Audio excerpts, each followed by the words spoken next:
Nahuli na ng mga otoridad ang top 2 municipal most wanted person sa isang operasyon sa Barangay Quezon Junior, Ormoc City.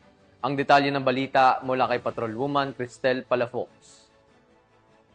Ng mga otoridad ang nakatalagang top 2 municipal most wanted person na may kasong rape sa Barangay Quezon Junior, Ormoc City. Bandang alas 7:16 ng gabi nang maaresto ang akusado ng mga tauhan ng Ormoc City Police Station 6 sa bisa ng warrant of arrest para sa kasong rape na walang nirekomendang piyansa. Dinala ang akusado sa Ormoc City Police Station 6 para sa kaukulang dokumentasyon at tamang disposisyon. Ang pambansang pulisya ay patuloy nakikilos laban sa mga taong lumalabag sa batas upang mapanatili ang kaayusan, katahimikan at seguridad ng bawat mamamayan. Dahil sa bagong Pilipinas, ang gusto ng pulis, ligtas ka.